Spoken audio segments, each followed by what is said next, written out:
Hey YouTubers, Melanie Ray here, and we're ready to read Chapter 5 from Charlotte's Web by E.B. White.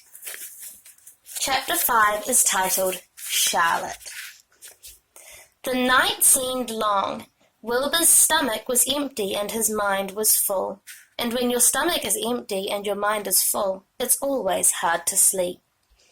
A dozen times during the night, Wilbur woke and stared into the blackness, listening to the sounds and trying to figure out what time it was. A barn is never perfectly quiet. Even at midnight there is usually something stirring. The first time he woke, he heard Templeton gnawing a hole in the grain bin. Templeton's teeth scraped loudly against the wood and made quite a racket. That crazy rat, thought Wilbur. Why does he have to stay up all night, grinding his clashes and destroying people's property? Why can't he go to sleep like a decent animal? The second time Wilbur woke, he heard the goose turning on her nest and chuckling to herself. "What time is it?" whispered Wilbur to the goose. Probably about 11:30, said the goose. "Why aren't you asleep, Wilbur?" "Too many things on my mind," said Wilbur. "Well," said the goose, "that's not my trouble. I have nothing at all on my mind, but I've got too many things under my behind. Have you ever tried to sleep while sitting on 8 eggs? "No," replied Wilbur. "I suppose it is uncomfortable. How long does it take a goose egg to hatch?"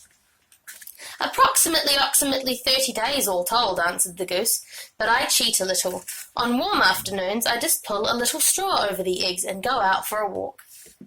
Wilbur yawned and went back to sleep. In his dreams he heard again the voice saying, "I'll be a friend to you. Go to sleep. You'll see me in the morning." About half an hour before dawn, Wilbur woke and listened. The barn was still dark. The sheep lay motionless. Even the goose was quiet. Overhead on the main floor nothing stirred. The cows were resting. The horses dozed. Templeton had quit work and gone off somewhere on an errand. The only sound was a slight scraping noise from the rooftop, where the weather vane swung back and forth. Wilbur loved the barn when it was like this, calm and quiet, waiting for light. Day is almost here, he thought. Through a small window a faint gleam appeared. One by one the stars went out. Wilbur could see the goose a few feet away. She sat with head tucked under a wing. Then he could see the sheep and the lambs. The sky lightened. "Oh, beautiful day, it is here at last. Today I shall find my friend." Wilbur looked everywhere. He searched his pen thoroughly. He examined the window ledge, stared up at the ceiling, but he saw nothing new. Finally he decided he would have to speak up. He hated to break the lovely stillness of dawn by using his voice, but he couldn't think of any other way to locate the mysterious new friend who was nowhere to be seen. So Wilbur cleared his throat. "Attention, please," he said in a loud, firm voice. "Will the party who addressed me at bedtime last night kindly make himself or herself known by giving an appropriate sign or signal?" Wilbur paused and listened. All the other animals lifted their heads and stared at him. Wilbur blushed, but he was determined to get in touch with his unknown friend. "Attention, please," he said. "I will repeat the message. Will the party who addressed me at bedtime last night kindly speak up? Please tell me where you are if you are my friend." The sheep looked at each other in disgust. "Stop your nonsense, Wilbur," said the oldest sheep. "If you have a new friend here, you are probably disturbing his rest. And the quickest way to spoil a friendship is to wake somebody up in the morning before he is ready. How can you be sure your friend is an early riser?" "I beg everyone's pardon," whispered Wilbur. "I didn't mean to be objectionable." He lay down meekly in the manure, facing the door. He did not know it, but his friend was very near, and the old sheep was right. The friend was still asleep. Soon Lurvy appeared with slops for breakfast. Wilbur rushed out, ate everything in a hurry, and licked the troughs. The sheep moved off down the lane. The gander waddled along behind them, pulling grass, and then, just as Wilbur was settling down for his morning nap, he heard again the thin voice that had addressed them the night before. "Salutations," said the voice. Wilbur jumped to his feet. What?" he cried. "Salutations," repeated the voice. "What are they, and where are you?" screamed Wilbur. Please tell me where you are, and what are salutations?" "Salutations are greetings," said the voice. "When I say salutations, it's just my fancy way of saying hello or good morning. Actually, it's a silly expression, and I'm surprised I used it at all. As for my whereabouts, "That's easy. Look up here in the corner of the doorway. Here I am. Look, I'm waving." At last Wilbur saw the creature that had spoken to him in such a kindly way. Stretched across the upper part of the doorway was a big spider's web, and hanging from the top of the web, head down, was a large grey spider. She was about the size of a gumdrop. She had 8 legs, and she was waving one of them at Wilbur in friendly greeting. "See me now?" she asked. "Oh, yes, indeed," said Wilbur. "Yes, indeed. How are you? Good morning. Salutations. Very pleased to meet you. What is your name, please? May I have your name?" "My name," said the spider, "is Charlotte." "Charlotte what?" asked Wilbur eagerly. "Charlotte A. Cavatica, but just call me Charlotte." "I think you're beautiful," said Wilbur. "Well, I am pretty," replied Charlotte. "There's no denying that. Almost all spiders are rather nice-looking. I'm not as flashy as some, but I'll do. I wish I could see you, Wilbur, as clearly as you can see me." "Why can't you?" asked the pig. "I'm right here." "Yes, but I'm nearsighted," replied Charlotte. "I've always been dreadfully nearsighted. It's good in some ways, not so good in others. Watch me wrap up this fly." A fly that had been crawling along Wilbur's trough had flown up and blundered into the lower part of Charlotte's web and was tangled in the sticky threads. The fly was beating its wings furiously, trying to break loose and free itself. "First," said Charlotte, "I dive at him." She plunged her head first towards the fly. As she dropped, a tiny silken thread unwound from her rear end. "Next, I wrap him up." She grabbed the fly, threw a few jets of silk around it, and rolled it over and over, wrapping it so that it couldn't move. Wilbur watched in horror. He could hardly believe what he was seeing, and although he detested flies, he was sorry for this one.